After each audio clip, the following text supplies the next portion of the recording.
Hey Optimancers, Chris here. Today we continue my Druid spell series, and we're coming close to the end. In this series, I've covered cantrips and all spells of up to 7th level spells, and today we're going to cover 8th level. At every level we found spells worthy of preparation and casting, primarily in battlefield control, healing, and summoning types of spells. In these higher levels, spellcasters, with arguably the exception of the wizard, get fewer spell options. With 8th level spells, we get just 8 options total. Now, universally, I would say that 8th level spells just aren't the greatest. Being the second highest level of spells, we would expect some real showstoppers. But that just doesn't seem to be the way the game is designed. Still, there are some spells that do some things we haven't been able to do up to now, so it's still a good idea to prepare at least one of these spells. And we are also at the level of spells where, even at 20th level, we're only going to get 1 slot per long rest. So when you use your 8th level slot, you want it to be a big deal. So let's go through our options and find out what the impactful spells will be. The spell Incendiary Cloud was added to the 8th level Druid spell list as an optional class feature in Tasha's Cauldron of Everything. So I will be covering it in today's video, but just be aware that if you aren't playing with these optional class features, you won't find this spell on the Druid spell list. Hi, if you'd be interested in supporting this channel, you can do so through Patreon. You'll find a link in the video description. Patrons of this channel receive rewards like early access to these videos without the YouTube ads, and my top level patrons join me and play one-shots every month. Today I'd like to thank these top level patrons: Airhead, Alex Oquendo Vang, Alexander Baldwin, Alexander Razin, Rob Reichelt, Aurelio Christian, Awesome Face, Ben Potts, Benjamin, Black, and Eleanor. Thank you all so much for your support. Let's get started.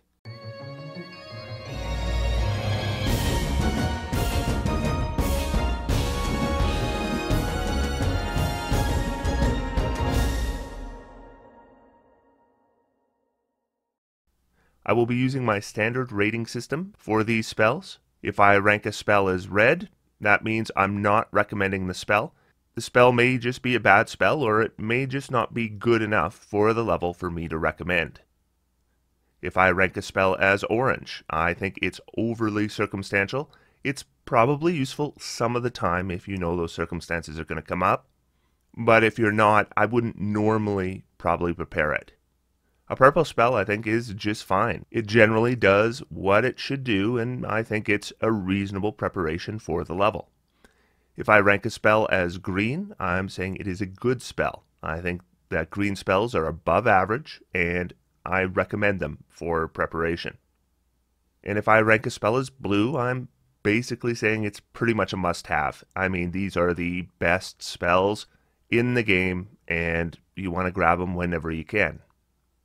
If you are colorblind, I include stars to make it easier for you to see. So if I rank a spell as red, I'll give it 1 star. If I rank it as orange, 2, purple, 3, green, 4, and blue, 5. I'll also announce the rating of every spell, so if you're just listening, you're set. Okay, our first spell is Animal Shapes. Our Druid casts a spell using an action, and it's going to last for up to 24 hours using our concentration. So that's a very long potential duration for this spell. You select any number of willing creatures within 30 feet, and you transform all of them into larger or smaller beasts with a challenge rating of 4 or lower. As long as the spell is active, you can use your action to transform all affected creatures into new forms. Now, the way this spell is written, this no longer requires you to be within 30 feet of the creatures affected by the spell. The spell specifies later in the description that if you choose to, you can choose different forms for each target. Once the transformation takes place, each target's statistics are replaced by the statistics of the beast chosen. But get this, they keep their intelligence, wisdom, and charisma scores, so that's something a spell like Polymorph just does not do. The targets get the hit points of the new form, but if they drop to 0 hit points, they revert to their original form, and any excess damage occurs to their original hit points. And then the spell ends for that specific creature. So that's more like Polymorph. Creatures transformed by this are limited to the actions it can perform by the nature of its new form, and it can't speak or cast spells. So this is basically the same as Polymorph. The actions available are basically the actions the beast form chosen could take, and they won't have access to their original features. But if you target yourself with a spell, you will still be able to concentrate on it and use the action to change creature shapes. This is a very interesting spell. Probably the most interesting spell we're going to see at this level. First off, targeting all willing creatures within 30 feet. It's crazy, really. I mean, if you were talking medium creatures, that could be 169 creatures, including ourselves. Or if we're choosing creatures that started out as tiny, theoretically, there's no limit. Then for 24 hours, you can transform all of them into forms that could have up to 100 hit points. And then as an action each round, you can transform them into a new form. And unlike something like Shape Change, which is a 9th level spell, by the way, in this case, they gain the full hit points of the new form. So, and I'm not saying this is a likely scenario, but just looking at the upper limits here, let's say you did have 169 creatures. You could basically restore up to around 17,000 hit points with an action every round for 24 hours. Assuming the targets of the spell are taking less than 100 hit points per round, this spell is going to be really hard to drop on even a single creature. And you can, with a single action, restore everything back up to full hit points of a new creature. I mean, let's just look at one of the more potent options here. This is a two-headed plesiosaurus. 100 hit points, land speed 20 feet, or swim 40 feet. Advantage on all kinds of saving throws. And remember, targets are retaining their original intelligence, wisdom, and charisma scores, so those saving throws are probably higher than the base plesiosaurus. Then we get 2 attacks per round, plus 6 to hit, about 14 points of damage per hit. Now, I wouldn't expect this to be an upgrade for party members, but remember, you can target any willing creature with this. More than that, unlike Polymorph, the original level or challenge rating of the willing creature is not a limitation. So you can take a challenge rating 0 creature and turn it into a challenge rating 4 creature with this. Or 100 challenge rating 0 creatures into 100 challenge rating 4 creatures. So 100 commoners into 100 two-headed plesiosauruses with the ability to refresh the spell and the hit points of every single creature with an action every round for up to 24 hours. Or, we're a druid, so maybe it's 100 friendly and fuzzy forest creatures. Suddenly, 100 giant coral snakes or 100 giant scorpions. Now, maybe space becomes an issue. No problem. One action. Now we've got 100 velociraptors, which are tiny. So now all 100 can theoretically fit into a single square. Now, just wait a minute as I roll 200 attacks with advantage. Need to fly? All giant eagles, which can carry party members. Dig a tunnel? Here's my army of cave badgers. There's 4 big draws to this spell. The first is the sheer number of creatures that can be targeted. The second is being able to change their forms over and over, gaining new forms of mobility, refreshing all hit points, and even changing attack types with each transformation. The third is that the initial challenge rating, or level of the targets, isn't a factor. And the fourth is this massive duration. There's obvious utility here, and that utility is pretty substantial. Then there's some potential combat value here, depending on the number of creatures we can target. So this is a very cool spell, and it only appears on the Druid spell list. I hate to say this with the very first spell we cover, but this is probably the 8th level spell I want. This is blue. This is kind of a combination of Polymorph and the 20th level Druid capstone, except it's on a massive scale. Our next spell is Antipathy, Sympathy. This spell takes an hour to cast, but it lasts 10 days and no concentration. So right away, this is definitely a spell to cast in our downtime. We select a huge or smaller creature or object as the target of the spell. We could also choose an area to cast a spell in, up to 200 foot cube in size, though I'd say that's pretty circumstantial. We then select an intelligent creature, so maybe it's mind flayers or humans or black dragons Then we choose if the target of the spell is going to attract or repel those creatures. So hypothetically, let's say we choose Drow. So if we choose to repel Drow, then we choose Antipathy. For the next 10 days, anytime any Drow can see the target or comes within 60 feet of it, must make a wisdom saving throw or become frightened. Then the Drow must use its movement to move to the nearest safe spot where it can't see the target. If they move more than 60 feet away and can't see the target anymore, then the Drow is no longer frightened. But, get this, it becomes frightened again with no saving throw this time if it once again enters the area or sees the target. By the way, there is no second save here, except in certain circumstances. And since this spell isn't concentration, once that initial save has failed, anytime the affected Drow comes within 60 feet, or can see the spell's target for the rest of the duration of this spell, which I'll remind you is 10 friggin' days, they're automatically frightened again. There's 4 ways to end the effect. Either, number 1, the duration expires, so get ready for a long wait.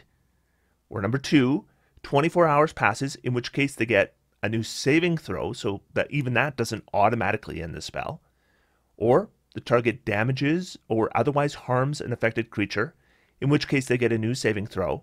And this one is so easy to get around. I'll get back to that. And finally, if the affected creature ends its turn where it can't see the target and is more than 60 feet away, again, it gets a new saving throw, but doesn't automatically end the effect. Oh, and one more thing. Let's say a lucky Drow does make their saving throw to end the effect, or makes their initial saving throw. After 1 minute passes, they can be affected by the same spell again. This isn't like the next Drow or anything. This can affect any number of Drow. So, like if an army of 100 Drow can see you, that's 100 saving throws, and every Drow that fails is affected for the duration. Alternatively, we could choose when we cast a spell to attract Drow. So then we choose Sympathy. Same thing. A Drow that can see the target or comes within 60 feet gets a wisdom saving throw. Except this time if they fail, they're forced to use their movement to come closer to the target until they're within its reach. And then they can't move away, and there's no additional saving throw.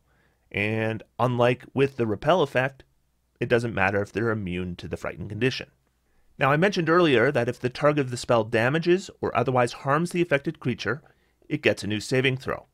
This should never happen, because there's an easy workaround.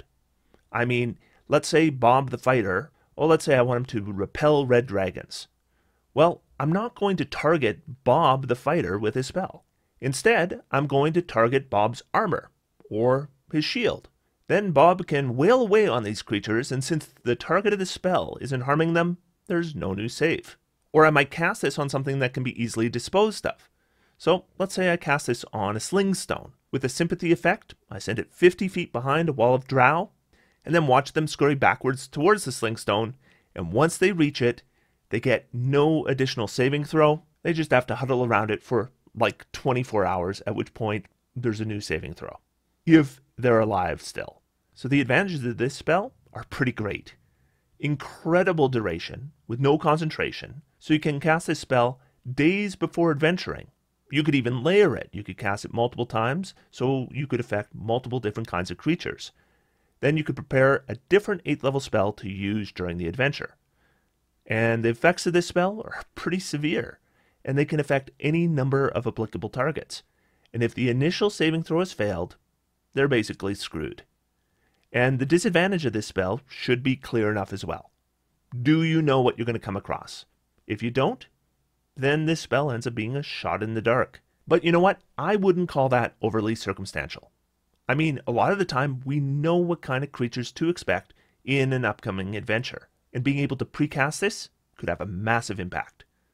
So this one is green. It's really quite potent. I wouldn't necessarily prepare this during an adventure, though I might, but in my off time before the adventure begins, absolutely. And in that case, it is probably going to be quite strong. The next spell is Control Weather. We cast this over 10 minutes, and it lasts for up to 8 hours using our concentration. While the spell lasts, we can affect the weather in an area of up to 5 miles around us, and we need to have a clear path to the sky or the spell ends. So you need to stay outdoors. And by control the weather, I mean control the weather slowly. How slowly? Well, let's say it's calm and you want to create storm-like winds. Well, first we take 10 minutes to cast a spell. Then we can change the winds from calm to moderate. This takes an additional d4 times 10 minutes. So there's basically 20 minutes minimum before anything happens. Once that's done, we can then change the winds from moderate to strong. Again, another d4 times 10 minutes. And then from strong to gale. And then finally from gale to storm-like winds. 4d4 times 10 minutes later. So basically, we're talking close to 2 hours after you started casting the spell. When the spell ends, the weather conditions slowly return to normal. The exact timing of this isn't specified in the spell, but I would probably assume a similar amount of time. In addition to wind, we can change temperature or precipitation, again with the same snail-like pace. So when would this be useful? Well, I guess facing a weather challenge. Weather challenges can be significant when you're lower level. But by 15th level? Come on. I mean, I could see some DMs maybe using this spell for some big evil druid besieging a city or something. But for PCs, this is just not a good choice. It's red. It's going to come up so seldom. And in many cases, there will be easier ways to deal with these kinds of challenges by this level. I don't have much more to say here. This just isn't the kind of spell I would expect to find much use of in most campaigns. Our next spell is Earthquake. This spell is 1 action to cast and lasts for up to 1 minute using your concentration. You choose a point on the ground that you can see within 500 feet, and in a 100-foot radius circle around that point, so that's an absolutely massive area, you cause an earthquake for the duration of the spell. So let's go through what it does, and some of it isn't obvious, so we're going to go a little more in detail. First, the area becomes difficult terrain. Any creature concentrating on a spell in the area needs to make a concentration save against your spell DC, or they lose their concentration. Any creature standing in the area when the spell is cast makes a dexterity saving throw or falls prone. This save is made, again, at the end of each turn you concentrate on it. Note the wording here. It is not the end of each of your turns. It says the end of each turn. So presumably, that's every turn of every round. So basically, expect everything standing in the area to be knocked prone at least at some point every round. Fissures can open up on the ground in the area. This effect is determined by the DM, but a number of fissures equal to a d6 roll could open up. Each one is 10 feet wide and a d10 times 10 feet deep, so probably 50 to 60 feet on average. And these fissures encompass the entire area of the spell, so like up to 200 feet across. A creature standing on the area a fissure opens up in makes a dexterity saving throw or they fall in. If there's a structure where a fissure opens up, the structure collapses. As for other structures, each one in the area takes 50 bludgeoning damage when you cast a spell, and at the start of each of your turns for the duration of the spell. Now, what does that mean? I mean, I think a lot of players are going to read this and not know whether to expect this spell to take down structures. You can cause up to 500 points of structural damage over the duration, and if a structure drops to 0 hit points, it collapses, and creatures under or near the structure make dexterity saving throws, or they get caught under the rubble. They take 5d6 damage. They're knocked prone. I mean, if they weren't prone already, they probably were. And then they're buried in the rubble, requiring a DC 20 athletics check to escape. And the DM can adjust the DC depending on the nature of the rubble. If they make their saving throw, they aren't buried or knocked prone, but they still take half damage. But the question that is going to come to everybody's mind is, how many hit points does a structure even have? I mean, is 50 hit points a lot? Well, according to the rules on objects, when we're talking about a structure that covers 10 feet in any direction, it's going to collapse immediately. As for bigger structures, the rules say that DM can just make a decision, or they could track each section separately. So let's say you want to collapse a wall that's 200 feet across. The DM can determine that the wall has 20 10-foot sections along the base, and each section of the wall will have between 5 and 27 hit points, depending on how resilient it is. Let's say the DM chooses 20 hit points. Well, that would be like 400 hit points total for the entire structure. So at 50 hit points per round, that's about 8 rounds.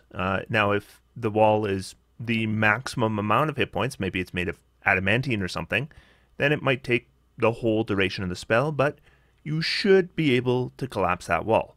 And of course, it doesn't matter how high the wall is, because once the base is destroyed, presumably the whole thing is going to collapse. So basically, I would expect any structure in the area, or a portion of a larger structure partially within the area of the spell, to collapse at some point. So how much is 50 points of damage around? It is enough that if you can concentrate on this spell for the entire duration, I would expect all structures in the area to collapse. Even a massive castle or fortress, at least a 100-foot radius area of it could be collapsed. So in the right circumstances, this is devastating.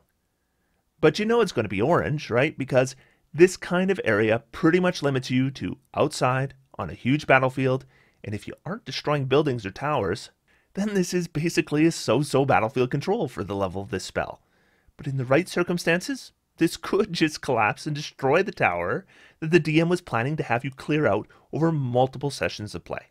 Next up is Feeblemind. This one is a pretty straightforward spell.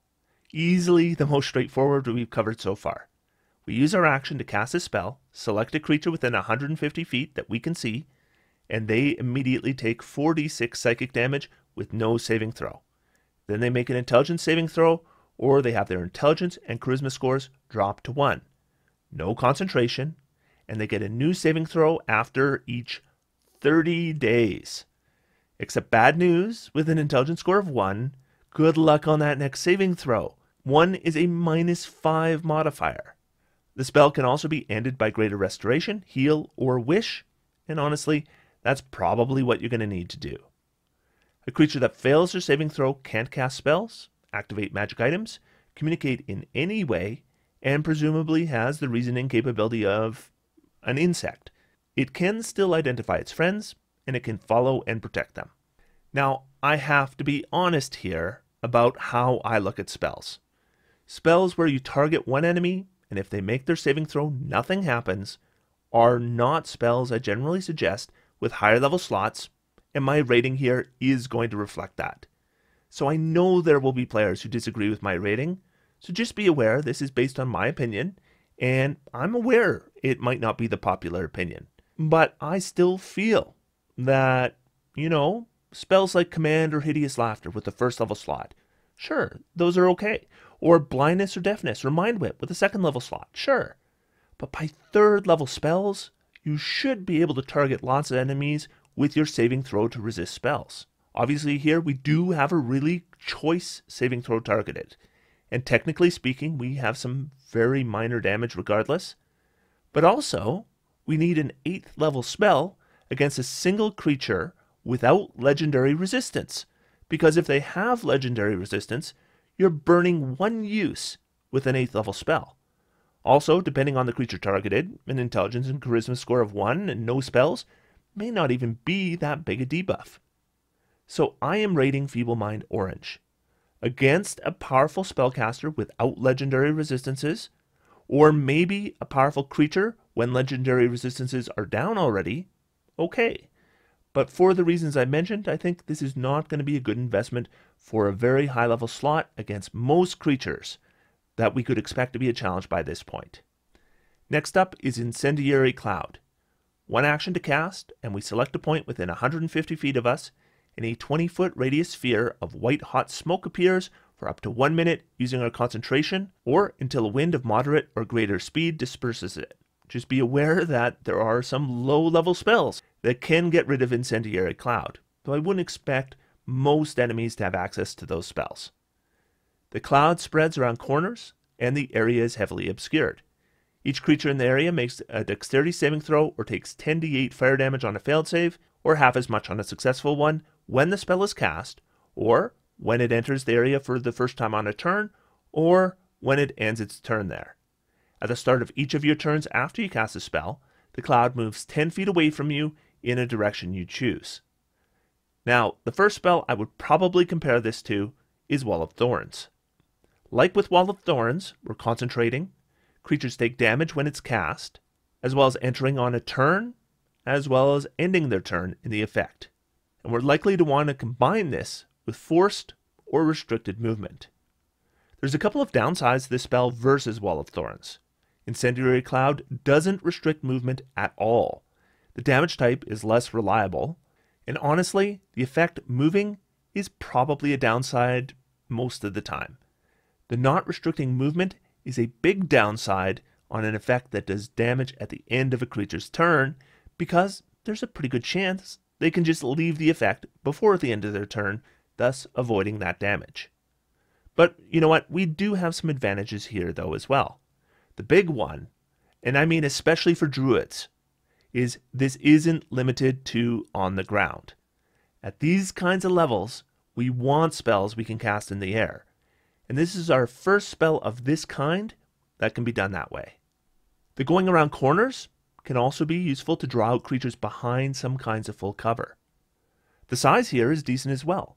A fireball-sized status effect that does damage isn't bad. Now the damage here, it's okay. It's not huge, but like with other spells we've covered that are continual damage, it all depends on how often we can hit creatures with the damage.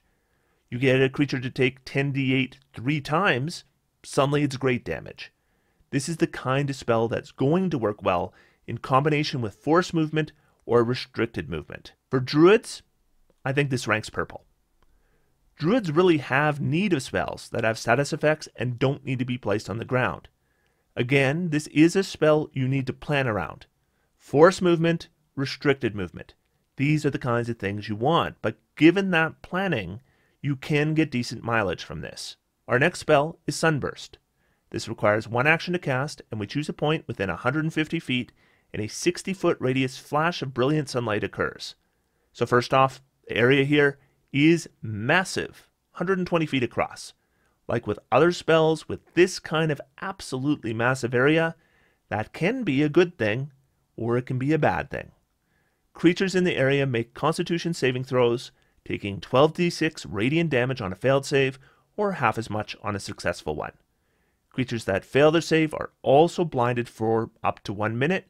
They get a saving throw at the end of each of their turns to end the blindness before then. Any darkness created by a spell in the area is instantly dispelled, regardless of the level. Finally, undead and oozes have disadvantage on their saving throws against the spell. Okay, so the damage here, it's not great considering the level. And Constitution is not the saving throw I want to target. And I can probably get rid of most magical darkness with a much lower level spell. And as I mentioned, the size here isn't necessarily a benefit because there's lots of places that just aren't big enough to cast this without hitting our own party. We're likely not facing oozes anymore at all. Undead though?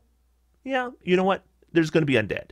And if you can hit a lot of creatures, do 12d6 damage as well as blind them with a super reliable type of damage, well, in that situation, it's not bad at all. I think we end up orange. This spell is probably bigger than we need, which isn't really a good thing. And against a lot of creatures, I would expect a high percentage of saves made, in which case, it's just pretty lousy damage.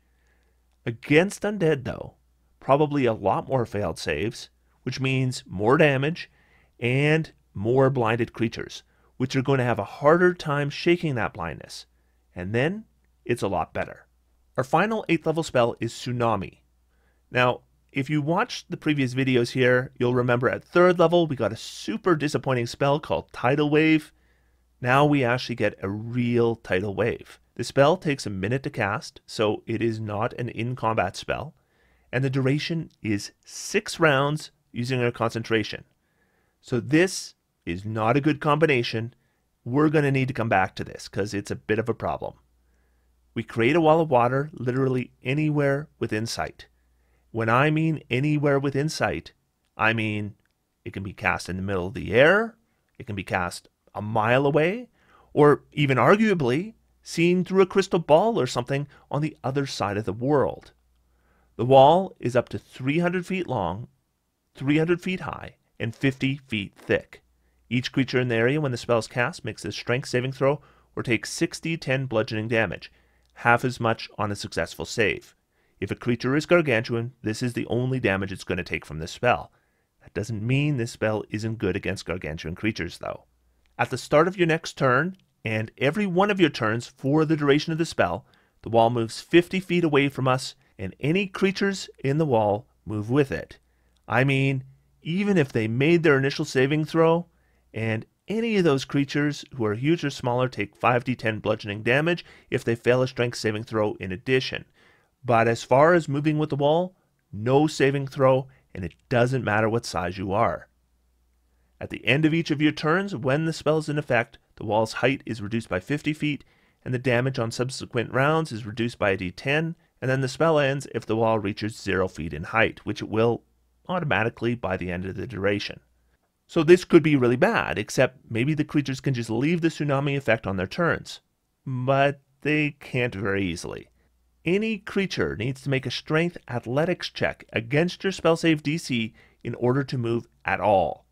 And if it succeeds, which it can't do automatically with legendary resistance, and it doesn't get advantage with magic resistance, and this includes gargantuan creatures, by the way, then it can only move by swimming, and it needs to get out of an effect 50 feet thick.